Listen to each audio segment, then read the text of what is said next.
It's a big, noisy universe of stocks out there. Welcome to Goodbye or Goodbye. Our goal to help cut through that noise, to navigate the best moves for your portfolio. And today we're diving into the construction and infrastructure sector. Here with the best way to play this space, we have Maurits, Tema's ETF founder and CEO. Maurits, great to see you. Thank you for joining us. Thanks for having me on the show today. So what I love about this pick, Maurits, is that you're not coming with Microsoft or Apple, Nvidia. This is a different name, one that maybe our viewers don't know so much about. Ferrovial. So maybe Maurits, just start quickly. What does Ferrovial do? What's the business here? Ferrovial is a global infrastructure player with a big focus in the US. They own toll roads, big infrastructure projects, civilian infrastructure. So for example, they own the biggest toll road in North America. They own toll roads in Dallas, in Atlanta, New Jersey. And Ferrovial is really it's a firm that has a long history of operating in the space. It's done some of the best and biggest deals in the space. They manage capital allocation very carefully. They are very competitive. Yes, they are historically been Spanish, but rather most of their business is in North America.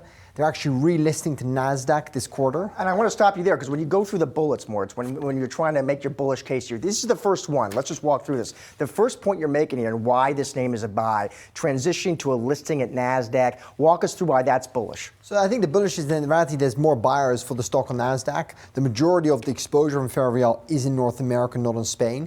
So frankly, there's just there's a re-rating story, in addition to which I think there's an awareness story around what this company is doing in North America. So I think this is at the heart of what you're seeing with the infrastructure boom in North America. Infrastructure in North America, as you know, is a very hot topic right now. You saw BlackRock doing a deal last Friday. You saw General Atlantic doing a deal today, both in the infrastructure space. So infrastructure is a space where I think there's going to be more and more interest. Yep. Ferrovial has been a long-time player in the space and done very successfully. It's been a big headline maker. Second point here, walk us through, substantial cash flows are expected. Yeah, I mean, if you look at the business, it's been investing for a long time, but the reality, they're not putting up prices on some of the toll roads, so you're expected to see some material release of cash flow in the coming years as some of the capex cycles fade, and also you see some of the price increases come through, specifically on the toll road business. All right. So this is, of course, historically a capex-intensive business, but they manage capital very carefully, and in addition to which they generate significant cash flow. And finally here, likely to invest in and build more great assets. I mean, I think right now there's an infrastructure boom that's happening in the US, helped by several of the recent acts we've seen in the government. Ferrovial is well positioned to be a beneficiary of the projects coming out of that, and it has already been. Highway upgrades, new highway builds. For example, they're the lead bidder on the S400 toll road coming out of Atlanta.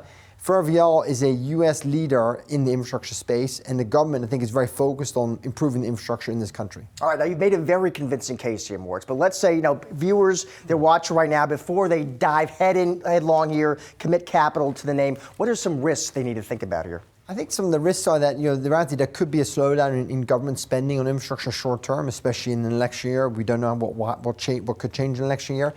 I think the reality is that if there's a slowdown in general construction, Ferrovial will be impacted short term. Long term, we think Ferrovial is very well positioned, and Ferrovial takes a very long-term approach to the way it manages business, which we like. It manages risk carefully. There's always risk in construction projects. Historically, Ferrovial manages risk very well, better than its competitors. All right, so you're bullish on that name. Let's talk about a name you're not bullish on, one you would avoid, and that is Mastec. Again, maybe for this name, quickly explain what Mastec does. What's the business here? Yeah, so it's really an infrastructure and construction provider in the energy and renewable space. I think it saw a lot of hype, a lot of interest in 2021. I think it's frankly it's proven to be a challenge story, and I think stretched balance sheet is one reason. Stretched balance sheet. So I think it doesn't manage capital as well. I think it structurally has a difficult balance sheet to start with. Yeah, I think it obviously in 2022 you saw a big boom in the spend. I think that's really receded very quickly. I think the secular story is not the same as with Ferrovial. And I think recently you've really seen a collapse in the cash flow generation, partly for structural, partly for cyclical reasons. So Mastec is an example of a company that would be much more cautious on right now. Yeah, that could change, but frankly, we don't like the fundamentals, and we don't like the track record in the way we like Ferrovial. What about now? Let's talk about maybe some upside risk to your call here. What would make you more bullish on the name? I mean, we've seen a series of project cancellations or project delays in the renewable space recently, because really spend has really focused on other parts of the infrastructure complex. I think longer term there will be spend in renewables, but I think short term they have to get through a challenge balance sheet, they have to get through a challenge capital cash flow conversion cycle. And I think, frankly, if they improve, if some of these projects don't get cancelled or they get renewed, I think they'll benefit from that. But short term, we're pretty wary and pretty careful about Mastec. And Mastec, though, you know, it's interesting, Maurits, you look at this name, it already got beat up a bit. I mean, it's down about 30% in the past 12 months, but you obviously don't think all the bad news is priced in at these levels. Well, when I look at the leverage, when I look at what's happening in the direction in terms of the cash flow conversion, I'm not convinced the fundamentals are set up for this company very well, even if the sector overall benefits.